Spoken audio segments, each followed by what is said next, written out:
All right, Southeast Missouri State second-year head coach Brad Korn. Coach, this is some general thoughts on getting ready to start your second year with Southeast Missouri. Thank you, Kyle, and thank you to everyone for having the OVC Media Day. And it's always an exciting time of year with the weather changing, full football swing, just the first practices. Everyone's starting some exhibitions this weekend and for the weekends to come. And so it's just that time of year where everybody gets a little bit excited, especially those basketball people. So we're hoping this year it's a little bit more of a smooth year.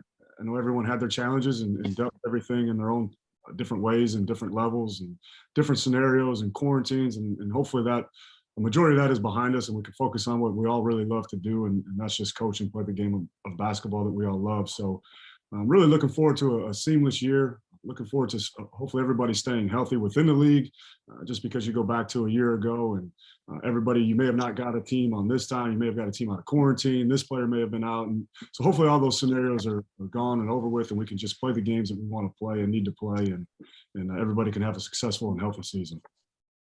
All right, thanks, Coach. Harry says he's got some questions. So Harry, if you want to go ahead and ask, we'll start off with you. No, I'm new here. There you go. Got everything clicked properly. Hi, Coach. How you doing? Hey, I just got a litany of things. I'll try not to monopolize your time. You've recruited St. Louis fairly well here in the last year or two. Talk about the importance of that, and what do you expect particularly from Philip Russell this year? St. Louis, Harry, going back to all of my stops everywhere that I've been, we've always had St. Louis guys on the roster. I think it's somewhat of one of those under-recruited areas. It's a basketball city. There's a lot of good AAU programs, a lot of good high school coaches, a lot of state champions that have come through that city and the surrounding areas. And then for us too, you think about a Dylan Branson, Sam Thompson, also on the roster from that area. A lot of winners in basketball people, and I think that's what you want. Not just the player, but also their families. Their families are basketball people, and they love basketball, and they understand basketball. And so now, as a coach, you go into a practice, and you got older guys on your roster. For a guy like Sam Thompson, who's a freshman, Philip Russell, who's a freshman, Dylan Branson is a COVID freshman. Now, when an older guy says something to them about basketball or what we've done in the past, they're able to pick up on it very, very fast. And so it just streamlines the learning curve and makes everything that much easier for us as coaches when you have basketball people and basketball families. And to me, that's what St. Louis is. And being for Dylan Branson, for instance, an hour and 40 minutes away from home. You really can't put a price tag on that proximity, especially as a young person. You're going to go through some bumps along the way. And to be able to have your support system to be able to come and see you and for you to be able to go back home to them on long weekends, it's very important. And I think that was the biggest thing for us, was to change the image and the perception of this program and make it a place that people wanted to come to, that was close by. And St. Louis is one of those bigger metropolitan cities that we can draw to. And again, like I said, they have great basketball in that city up and down, not just Philip Russell, but Dylan Branson, Sam Thompson, and hopefully what can be future players as well. A lot of Vashon guys have ended up at SEMO over the years. It's kind of interesting. You were telling me earlier that you guys are a little shorthanded right now. Do you have injury things you're dealing with? Yeah, we do. And I think everybody right now, I was actually with another coach on our schedule this year, and they're kind of dealing with the same thing. So I think that's kind of where it is right now. You get into about this second, third week of practice, guys start getting dinged up, and everybody's competing and trying to jockey for position, if you will. So I don't think that we're in any kind of situation that nobody else is in. And then also, again, with basketball, always with the changing of temperatures and seasons, outside of COVID, you have other illnesses and things that do exist still. So dealing with those things and navigating those and getting some guys back healthy will be very, very important for us. And at first, I wasn't quite sure how I wanted our schedule to play out the preseason as far as before November 9th. But I think that the way that everything has played out, it's going to be a good thing for us. We'll get some early film with some opponents and then be able to have some time to practice and get guys back healthy in the fold and be ready to go on November 9th. I haven't seen Chris Harris play a lot. He's an all OVC preseason guy, 12 points a game, 3 rebounds a game. So his numbers don't jump off the page at you. What makes him an all-conference guy? I think if the numbers that do jump out off the page at me are, if you look at our last 5 statistics, and that's really what we were as a team at the end. 4 out of 5, and we played a tough schedule. You played an Eastern Illinois team that was fighting for position to be in the conference tournament, who had just beat Austin Peay and Eastern Illinois on the road. You look at SIUE, who finished 7th. Eastern Kentucky finished 3rd, and then obviously Moorhead with the season that they had. And in those statistics, Chris was 32 to 12 assist to turnover in the last 5. And so to be able to have a guy like him that can play both and really all 3 guard positions on the floor at any time, I think his IQ and his playmaking ability is something that you don't really ever see in a stat sheet. So although he may not have a point per game type of a statistic from game to game, one thing that sticks out to me the most is at Eastern Illinois, a game that we had to win. I believe he was 0 for 6, if I'm not mistaken, from the field, but he had 8 assists. And so if you really want to equate it, he had 16 points in that game. And that's how I look at it. And that's the value that he brings, and he can dominate. We talk about it all the time. There's only one ball on the court at all times. And so how else are you able to impact the game? And I think Chris impacts the game in a variety of ways with IQ and being able to make plays, not only just one-on-one plays, but more specifically off ball screens. He's got great vision. Last one for me, if you can tolerate one more. The NIL stuff is brand new in college basketball, and I wonder how much your guys are able to make use of that in Cape Girardeau. Is there a market for that, and how are you guys maybe coaching them in that direction? I know you can't make specific recommendations and all that, but how are you helping them, and is that playing out at all for your guys? Yeah, we've had a few guys do that, and again, I'm probably not as in tune with that. Again, like you said, we can't have too much interaction with that. We just have to make sure we align them with the right people as far as minutes and everything else like that once we catch wind of it. So I think the main thing that we tried to do this summer was bring in a couple different people to kind of talk about what employers look for, which also piggybacks off of the NLI stuff. And then we also brought in a marketing firm. We have a couple of those here in town, and we just kind of talked about how to market yourself, what business and what products are looking for, and what employers are looking for, and really just try to educate the guys that way. And then we allowed some people around town to come in and have an open practice and kind of get to know the guys on a personal level, be able to have their information available to them to where if they wanted to contact them, they could. I know where you're putting a name with a face, especially coming off the year that we had, just with the distancing and the shutdowns of everything. And for us too, starting out new, we wanted to be able to create that bridge between the community and our program. And I think the NLI can also be a way that you do that and bridge those things and get business people, local people in town, to get to know a name with a face and be able to build that personal relationship that way to make them more apt for those opportunities. And I guess at the very end of it, Harry, at the end of the day, everybody wants to be associated with a winner. And so I think that, the more that we can do, the more that we can show that our team is worthy of supporting the community, the more that those individual opportunities will present themselves as well. Appreciate it. Thanks so much. You got it. Think of others, Harry. You can let us know. Todd, I know you're with us. If you have a question, go ahead. Sure. You hear me okay? Yep. Excellent. Okay, good. Just making sure. I had a couple things, Coach Korn. First of all, one of the areas that I noticed at the end of last season and really throughout, your guys did not seem to be afraid of the moment, taking the big shot. They didn't make them all the time, but you seem to have some guys who are confident. Do you feel that way about your team? Yeah, I don't. As we've gone through practices, I was actually thinking about it today, ironically enough. There hasn't been a time where I told a guy not to shoot a shot more than maybe 2 or 3 times. And so really just trying to teach what we're trying to accomplish and then get out of the way. We have good players. I don't feel that we have anybody on our roster that can't shoot the basketball. So to me, it's more of just teaching the spacing, the timing, and all that, and then getting out of the way, quite frankly. We're able to build that trust into them, that they feel that they can make those plays and they make the right plays because of their practice and everything else. I apologize for the neighbor's dog. I thought it'd get more quiet out here on the patio, but that's okay. If it's not bothering you, I'll go on with my next question. And the bigs for you guys really seem to make progress. And it wasn't just one. It seemed like a handful, of your big guys. They really seem to. You went on mute there at the end, Todd. Can you finish that last part of that question, please? No. You're still on mute, Tom. How that happened. There you go. There you go. Okay. I got the first part of the bigs. I didn't get the very end of the question.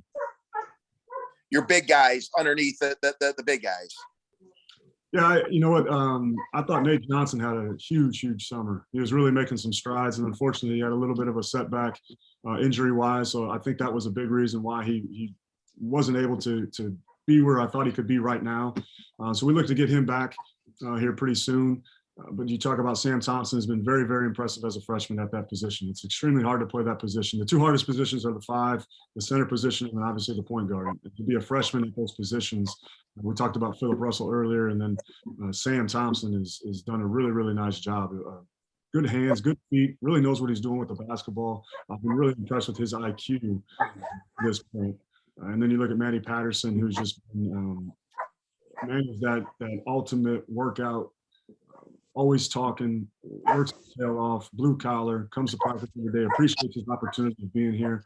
And so we've had a nice little three-headed monster with that. And then Nolan Taylor kind of trying to come back slowly, maybe.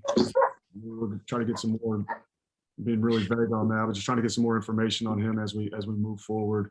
And so I feel good about where we're at with those guys, and that we kind of did it by committee, and we'll continue to do it that way until someone can separate. But again, it's so hard to separate yourself. And you go look at any big guys across the country, even the supposed best guys, the blue chip, the draft pick guys, Drew Timmy, for instance, at Gonzaga, doesn't really play over 22 minutes a game. And so you're really always going to kind of do it by committee. And I think that we have a nice blend of guys that offset each other's strengths and weaknesses at that 5 spot. All right. Thank you very much, Coach Korn. I appreciate it. Yeah, you got it, Todd. I'm going to throw some more at you here, Coach. And if anybody else has a follow-up, let me know. Just so, last year's your first year. There's a lot that goes into being a first-year coach. And then you reference some of the things that the pandemic lent to you. So, or threw at you. So how's this year going to be different? You obviously had preseason was different. You got some more, togetherness around that. So just thoughts on how your second season, you've gone through those hurdles, will just be different. I think the biggest thing for us going forward is that there just seems to be such a familiarity with everything now, to where we didn't get a year ago. We didn't really all meet until September. And then we were a little bit more of a unique situation. Everybody was in the pandemic situation, but not everybody was meeting half their team for the first time in September. And that's a situation that we were in. So not only as coaches are we meeting half our team for the first time ever, but the players themselves are meeting each other for the first time ever. So you're talking about trying to implement an offense, put in a defense, get to know each other personally. It doesn't really matter how much you know until a person knows that they care about you. And so you're trying to do all of those things. And we didn't try to come in and act like we knew everything about the game of basketball. Didn't act like I knew everything about any particular player. Just really try to take time to find out who they are as people first before they ever find out what they are as a player. And unfortunately, the flip side of that is that we had to lose some games finding out what guys could do or could not do as players. But again, to me, in the long run, to where we are now, to kind of a long drawn out answer to your question, I feel that we went through those things, and it's put us in a much better place now, because I think that there's everything that we said as coaches we've done. And so I think that helped build the trust. And now all we really have to work on is continue to foster those relationships. But then also now we're able to just play basketball and get down to business the way that we need to. You referenced winning the 4 of the 5 games there at the end. What did that do? And I guess that and the OVC tournament experience, because you got the team back there to where they hadn't been for a bit, to springboard into this year, to get those confidence, win the games. And then you played Moorhead to 7 points and they went on to win the tournament. Yeah, and I think that was the biggest thing. Was we took that game at Evansville. We played Evansville in the non-conference, and that was the reason why was to go into that facility. And that was one of our goals heading into the year, was to get back to the OVC tournament where we hadn't been for a few years. And so again, we set out that goal. We didn't obtain that goal until we won at Eastern Illinois, which was the second to last game of the season. And so when you accomplish that goal, that creates believability. And I think that's what it did more than anything. It created a belief. And you have to give our players credit. From the whole season on last year, I think they always believed that even though it may not have looked great, we never lost sight of what we were really trying to do. And they came together as a unit. We went through some hard things, which everybody does every single year. But it really was when you reach a goal, no matter what that goal is, and we reached that goal of getting to the conference tournament, and we played poorly in the conference tournament at the very beginning. And then once we found our way and got our footing, but again, you always want springboards that are going to get you through to the next season. I think that game and that believability of accomplishing that goal, of doing it in the manner in which we did it, really springboarded us into what our attitude was going to be this summer and what our attitude is going to be going into the whole conference season and really the whole season in 21 to 22. So what did you learn about the OVC last year during your first time through the schedule? And maybe what do you think that does this year with, a lot of returning players back? You got some super seniors because of the extra year. So thoughts on what do you think the competition level will be this year? I think the competition is going to be that much greater. Being a player and a coach in the Missouri Valley Conference, and then being an assistant in the Big 12, where it was only 10 teams every year. This is, last year was the first time I've ever been in a conference where it wasn't 10. So just the true round robin creates a much more dynamic atmosphere, scouting reports, you're not getting those one-off games where a guy could play particularly well one game, then you never see him again the rest of the season. So getting everybody's true shot at a home floor is something I think is going to be very unique for the league this year. But it's going to be so competitive. And I think that's what the 10-team league does. It just creates that much more competitiveness. And I think that's going to be the biggest thing for us heading into this season. Is last year, everyone picked you dead last. No one was expecting anything. You somewhat surprised some people. We return a bunch of players and stats and numbers from a year ago. We're picked fourth this year. And so now how are we going to be able to handle expectations? Do we become someone that we're not? Do we try to do some things that we don't normally do? Or can we really stay focused on the mission at hand? And I think that we have a group of guys that are really bought into that. Otherwise, we wouldn't be able to do what we did last year. And so I think that we're really just looking to build upon that. And if anything, not an arrogance, but I think you saw that this year with Moorhead. They play with just such an extreme confidence. And so I think that's kind of hopefully what we take away from last year and going into this year, just playing with that confidence that you should feel good about being picked fourth. You should feel good about trying to win a conference title. And those are all steps that we're trying to take. And it's happened probably a little bit faster than maybe we all thought, but I think that we're all ready for the moment. Related to that, it's your first head coaching job. What did you learn then as a head coach that maybe you didn't expect going into last year? I learned I got to stay in the coaching box a little bit more. So I don't get teed up at Moorhead. You know what I think more than anything is that it reaffirmed anything more than it taught me anything. You're always learning, but you're probably never ready for all the problems that you have to deal with on a daily basis. So just dividing your time. And so not to get into some philosophical head coaching thing or write a book or anything, but just the delegating of time and the managing of expectations and all those certain things that you have to deal with as a leader. But basketball wise, it was not only baptism by fire, just with the pandemic and just dealing with all those nuances, but also if we lost so many close games. And so you're always trying to prepare yourself as a head coach. Okay, well, we're going to do this, we're going to do that. And then you get in those situations and you've got 30 seconds and there may not be a player on the court or that guy might not be playing well. And so it's just learning and figuring out your team as you go. And we kind of had a crazy situation just in our non-conference. Every single game that we played was down to the wire, multiple overtime games. And just kind of learning how to manage that and really learning to manage personalities and just trying to figure out what makes certain guys tick and just that push pull, I think is probably the most important thing. Anybody out, Todd or Harry, anything else for Coach? Yeah, if I could just jump in real quick. Brad, you mentioned the round robin, and I think that's cool too. But two teams gone, 3 brand new coaches. I mean, you're somewhat established, but the whole league is different all over again. It's great transition in the OVC. And so what kind of challenge does that present to you? Meaning like you won't know anything about Austin P or someone, Eastern or, at the UTM, what they're going to be bringing to you. Yeah, I think the good thing is obviously we're going to have film way before we show up and see them.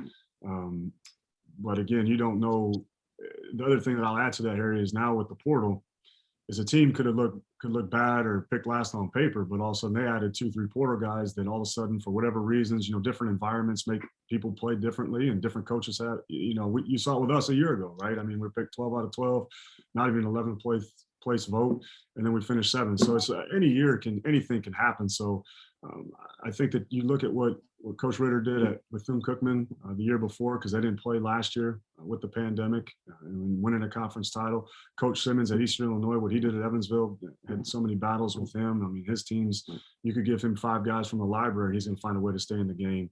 And so you never know. And then Coach James was in the same such situation I was in, as far as being a first-time head coach. And then really people don't expect anything from you because they just assume because you're a first-time head coach that you can't coach or something. So, I don't try to make any kind of prejudgments on anyone. It doesn't really matter, to be quite honest with you. We have to go play the games, and we'll really know who those people are come January and February. It's more the non-con that really scares you about all the people that you don't know, because again, like I said, the portal and everything else, so your whole scouting report could be done 2 minutes into the game, and you got to go play the games. Rebecca, and going back to pandemic questions, how are you guys handling vaccinations and all that? I mean, clearly, I don't know how your school is doing it, but most places are just saying the players have to figure that out themselves and all that. But are you guys aware of how vaccinated or not your players are? Yeah, absolutely. Absolutely, we are. And all I've tried to do is I haven't tried to force anything upon anyone. I don't think that that's my position. I've tried to be, if anything, over the top educational here's what it can do. Here's the pros, here's the cons, but here are the rules as far as if you aren't 100% vaxxed, these are the consequences. And so we have a saying around here. We have a saying around here that everyone has the freedom of choice, but everyone doesn't have the freedom of consequence. And so just trying to reiterate and tell everybody what it is, and then at that point, the person and the family, they have to make the decision based upon whatever it is that they feel. And we've kind of taken that approach. Appreciate it. Thanks a lot. No? Well, Coach, we're going to transition to Chris now. So we appreciate your time and best of luck to you and your squad this year. Okay. Thank you, guys. Everybody, we're going to have preseason all OVC selection Chris Harris, and then sit down here in just 1 second. We will have him make a quick opening statement. And then if you have questions for him, please let us know. We got about 8 or 9 minutes with him. Chris, can you hear us okay? Yes, I can. How are you guys doing? We're good. Good. Thanks for taking the time to join us. We'll get to some questions here in a sec. Just before we do that, just some general, what are your thoughts? What are you excited about heading into this basketball season? I'm really excited, to get another chance to jump on the floor with our guys while we've had some time to kind of mesh and come together and kind of figure out our identity as a team. A year ago, it was kind of like Coach Korn was speaking on. It was kind of tough with, we just had a lot going on with COVID. We had a new coach, new players, all that. So it was kind of hard to know exactly what we're going to get. But from having a good year a decent year last year to getting everybody excited, and now everybody wants to play together because we see the goal, we know it's attainable. So we're all just really excited to get on the floor and see what we can do. Perfect. Todd, do you have some questions there? I think you unmuted yourself. You want to go ahead? Sure. No, I think I'm good. If you can hear me okay, Chris? Yes, sir. Yeah. Yeah. You mentioned the identity. How would you describe the identity of your team?